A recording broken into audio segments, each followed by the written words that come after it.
நீங்கள் பார்த்துக் கொண்டிருப்பது உங்கள் விஜய். வசிஷ்ட குலம் பூமாதேவிக்கும் அவரிடத்தில் வசிக்கும் எண்ணிறந்த நம் போன்ற புதல்வர்களுக்கும் நன்மையே செய்து வந்துள்ளது. வசிஷ்டர், சக்தி, பராசரர், வியாசர், சுகாச்சாரியர் ஆகிய அனைவரும் மானிடத்துக்காக செய்திருக்கும் நன்மைகள் ஏராளம். அவர்களை இந்த விடியற் காலை பொழுதில் நமஸ்கரித்து அவர்கள் திருவடிகளுக்கு பல்லாண்டு பாடி அவர்கள் அருளை பிரார்த்தித்து அதன் மூலம் சனாதன தர்மத்தை, மகாபாரதத்தில் சொல்லப்பட்டிருக்கும் தர்மத்தை சிறிது சிறிதாக நாம் கடைப்பிடிக்க வேண்டும். பெரிய அடி எடுத்து வைத்து தாண்டுவது இயலாமல் போகலாம். ஆனால் சின்ன குழந்தை அடி எடுத்து வைக்கிறா போலே வைக்கலாம். நாம் சிறு அடி எடுத்து வைத்தால் அது கண்டு பெருமான் பெரிதும் உகக்கிறார். ஆகவே விதுரருடைய நீதியை கேட்பதும் அந்த நீதியில் சொல்லப்பட்டிருப்பதை கடைப்பிடிப்பதும் எத்தனையோ நன்மை தரும். நாம் கடந்த நாள் சந்தித்த போது எதிலெல்லாம் பணவரத்திருக்கும், அந்த பணம் எப்படி வந்தால் ஏற்றுக்கொள்ளலாம், எப்படி வந்தால் தவிர்த்து விட வேண்டும் என்று பார்த்தோம். மிகவும் கஷ்டப்பட்டு வந்த பணமோ, தர்மத்தை மீறி வந்த பணமோ, நம் பகைவர்களிட்ட பிச்சையில் வந்த பணமோ ஒரு நாளும் ஏற்கத்தக்கதல்ல. அதை தவிர்த்து விடு என்றார். இன்று கூறுகிறார், இது வருந்தத்தக்கது, இது வருந்தத்தக்கது, இது வருந்தத்தக்கது, இது பெரும் வருத்தத்துக்குரியது, இதெல்லாத்தையும் தவிர்ப்பதற்கு பார்.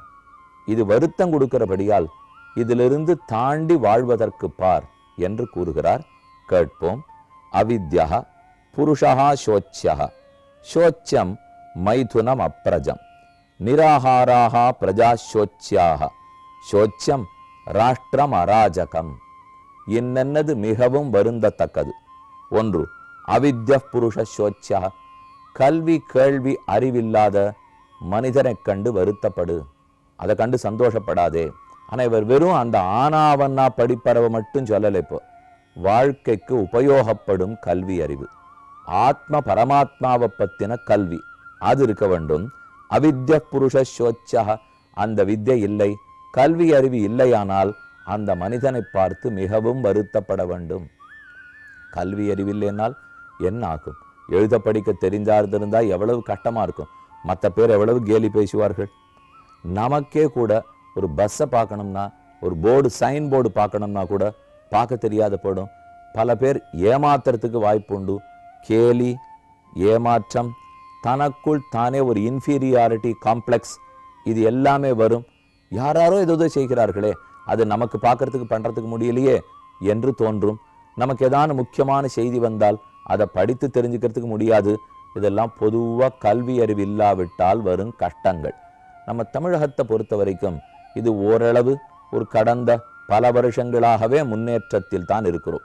ஆனால் இன்னும் வட மாநிலங்கள், கிழக்கு மாநிலங்கள் சிலதுக்கு போனோம்னால்தான் இது இன்னும் கஷ்டத்தில் உள்ளது. அதுவும் மெதுமெதுவே மாறிக்கொண்டு வருகிறது. இன்னும் சில நாட்களுக்குள் கண்டிப்பாக படிப்பறிவு, கல்வி அறிவு வந்துடும். ஆனால் அதுக்கு மேலே வித்யை, பிரம்ம வித்யை, ஆத்மாவை பற்றின அறிவு, பரமாத்மாவை பற்றின அறிவு ஏற்பட வேண்டும். அப்படி ஏற்படாது போயிட்டால் வித்யான்யா சில்ப நைபுணம் மற்ற எதுவுமே உபயோகப்படாது. கல்வி அறிவுங்கிறது ஆத்ம பரமாத்ம ஞானம் இருந்துட்டு மற்றதெல்லாம் இருந்தால் உபயோகப்படும். இப்போ நமக்கு கை நன்னா இருக்குது, பார்த்தாலே கண்ணுன்னு இருக்குது, முகம் கண்ணமெல்லாம் நன்னா இருக்குது, நெத்தி அகலமாக இருக்குது, காது மடல் ரெண்டும் எவ்வளவு நேரம் வேணால் என்ன வேணால் கேட்கும், நாக்கை பார்த்தேன்னா ஒரு நாளைக்கு 8 மணி நேரம் பேசலாம், எல்லாம் நன்னா இருக்குது.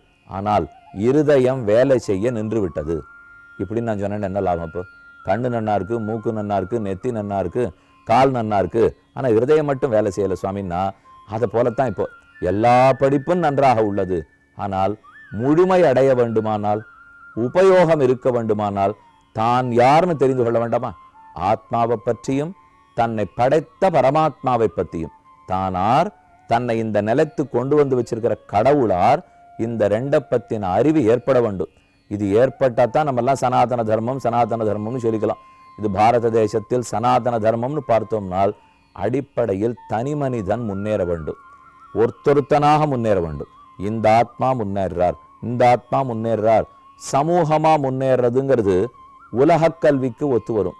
ஆனா தனி மனிதன் முன்னேறணுங்கிறது தான் ஆன்மீக கல்விக்கு ஒத்து வரும். ஏன்னா அந்தந்த ஜீவாத்மா ஒழுங்கான கொள்கைகளை கடைப்பிடிக்க வேண்டுமே. அவர் தானே ஒழுக்க வாழ்க்கை வாழ முடியும்.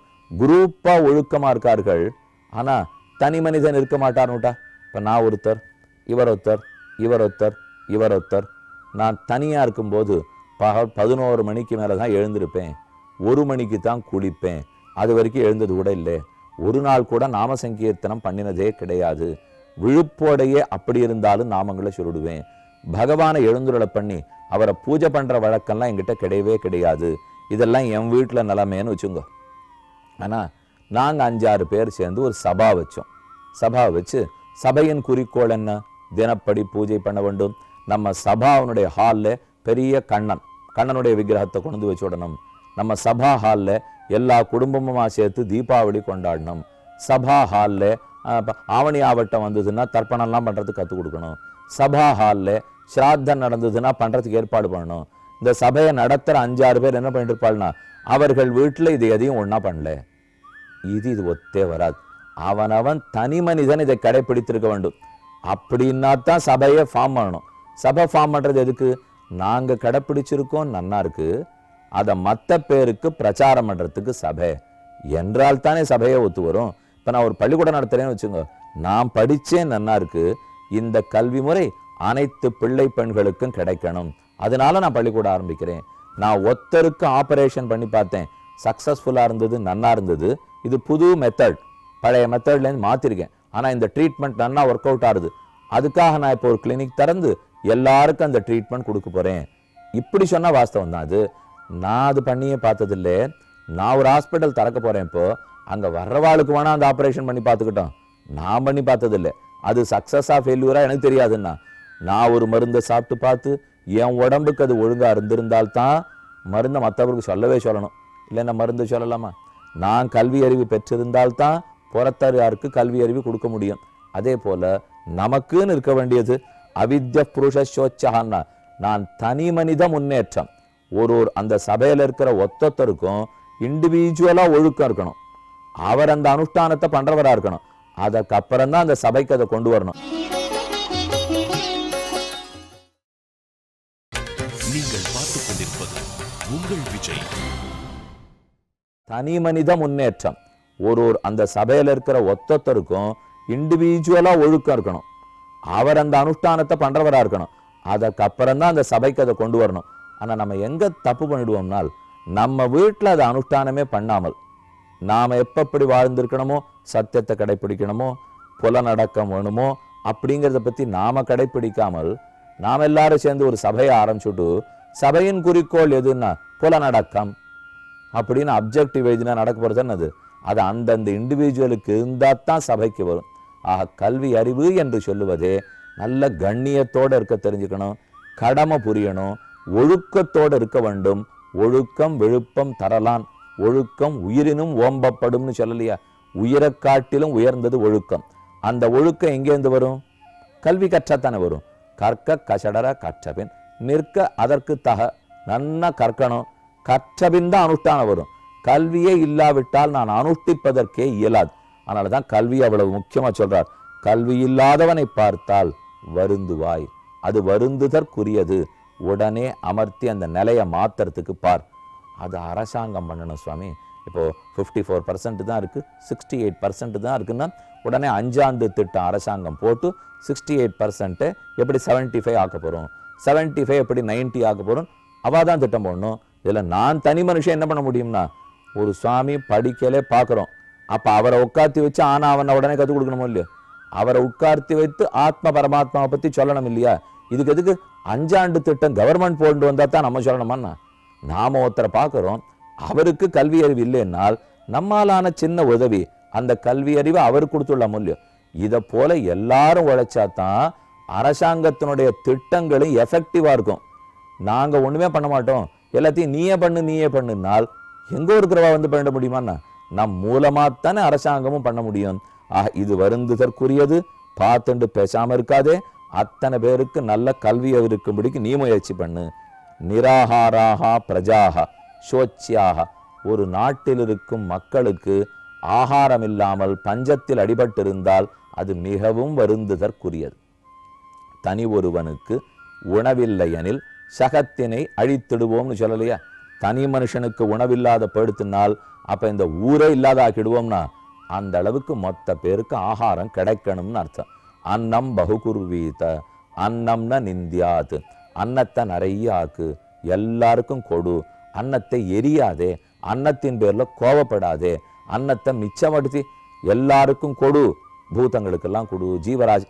பூதம்னு சொன்னா பூதம் பெய்ய சொல்லலை. இப்போ பூதங்கள்னு ஜீவராசிகள்னு அர்த்தம். பிராணிகளுக்கு கொடுக்கணும், மனுஷர்களுக்கு கொடுக்கணும், அனைத்து ஜீவராசிகளுக்கும் கொடுக்கணும். இப்போ பல இடத்துல காட்டுறாளோ இல்லையோ, சோமாலியா தேசம், எத்தியோப்பியா தேசம், ஆப்பிரிக்க தேசத்துலலாம் எலும்பும் தோலுமா அப்படி மூச்சுன்னு குழந்தைகள்லாம் காட்டுறா பாருங்க.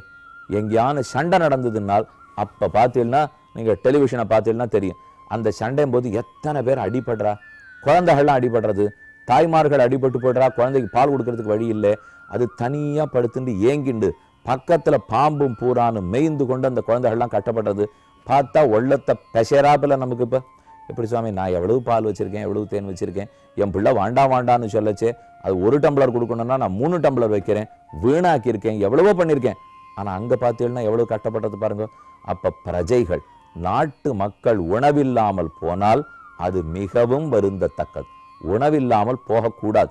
உணவில்லேன்னு விட்டால் ஆத்மாவை பற்றி பேசவே முடியாது. ஒருத்தர் வயத்து ஒரே பசியோடு இருக்கார், அவர் உட்காந்து வச்சு நான் கீதை சொல்கிறேன்னு சொன்னால், நான் மகாபாரதத்தில் தர்மம் சொல்கிறதா இருக்கேன், எல்லாரும் வந்து உட்காருங்கோ. சாமி 2 நாள் ஆச்சு சாப்பிட்டுன்னா, தர்மங்களுங்கோ, சாப்பிட்ட திருப்தி உங்களுக்கு வந்துடும் இப்படின்னு சொன்னால் எனக்கு உத தான் விழும். முதல்ல அவளுக்கு சோறு போட்டுவிட்டா உட்காந்து வச்சு தர்மத்தை கேட்கணும். வெறுமை சோறு போட்டு இல்லை, சோறு போட்டு ஓய்வெடுக்க நேரம் கொடுத்துட்டு அப்புறம் அவர்களை உட்காத்தி வச்சு தர்மம் பண்ணுன்னு சொன்னால் எடுபடும். ஆகவே சோரற்ற பிரஜைகள், சோறு உணவில்லாமல் போன பிரஜைகள், இதில் என்ன ரொம்ப வருந்தத்தக்கதுனால் அந்த உணவை படைக்கக்கூடிய விவசாயிகள் பல பேர் கட்டப்படுறாலுமே. தண்ணீர் இல்லாதபடியாலே, அதுக்கு சரியான ஒரு வளப்பமான பூமி இல்லாதபடியால், அதற்குரிய பொருளாதார வசதி இல்லாதபடியால், இப்படி பலது இல்லாதனாலே விவசாயிகள் தற்கொலைன்னு அப்பப்போ பார்க்குறோம் பாருங்க. உணவின்மை, ஒரே வறுமை கோட்டுக்கு கீழே இருக்கா. இப்படி மக்கள் இருந்தால் இது மிகவும் வருந்தத்தக்கது. பார்த்துட்டு சும்மா இருக்காதே, உன்னால் ஆன நடவடிக்கையை உடனே எடு, அவர்களை திருத்தணும், அவர்களுக்கு வேண்டிய சோறு கொடுக்கணும். கடைசியா சொல்றார், சோச்சியம் ராஷ்டிரம் அராஜகம். அரசன் இல்லாமல் ராஜ்யமாக இருந்தால் மிகவும் வருந்தத்தக்கது. எப்பவும் நல்ல அரசன் நாட்டில் இருக்கணும். அரசனே இல்லாமல் இருந்தால், இப்போ சில நாடுகள்லாம் பார்த்தா ஏதோ சண்டை வந்துடுச்சு, அதனால அரசனை தலைகுப்புற தள்ளிவிட்டா, அப்புறம் இல்லவே இல்லை, அரசே வரல, நாடு பாட்டுக்கு ஏதோ நடந்துட்டு இருக்கு, என்ன நடக்கிறதுன்னே புரியாது. அப்ப அராஜகமான நாடுன்னு அர்த்தம். பரதன் பட்டாபிஷேகம் பண்ணிக்க மாட்டேங்கிறார், ராமன் காட்டில் இருக்கிறார், தசரதன் மரித்து விட்டான், வசிஷ்டர் என்ன பாடுபட்டார் தெரியுமோ? நாடு ராஜாவில்லாத படும் தசரதா, ராஜா இல்லைன்னா திருடர்கள்லாம் குளிச்சுடுவா, நல்ல கலைஞர்கள்லாம் இருக்கவே மாட்டார்கள், பாட்டு பாடுறவா, நாட்டியம் ஆடுறவா, பானை பண்றவா, தச்சு வேலை பண்றவா ஒத்துரு இருக்க மாட்டா, நாட்டை விட்டு போயிடுவா, அதர்மம் தலைவிரிச்சாடும், யாக யஜ்யங்கள் நடக்காது, எளியவர்களை வலியவர்கள் போட்டு துன்புறுத்த ஆரம்பிச்சிருவா. வேண்டாம் நீ நாட்டை ஏத்துக்கோ. அப்ப ராஜ்யத்தில் அரசன் இல்லாமல் போனால் அது மிகவும் வருந்தத்தக்கது. இதெல்லாம் வருந்தத்தக்கது. அதனால பேசாம பார்த்து கொண்டு இருக்க கூடாதுங்கிறார். பார்த்துட்டு இருக்க மாட்டோம்.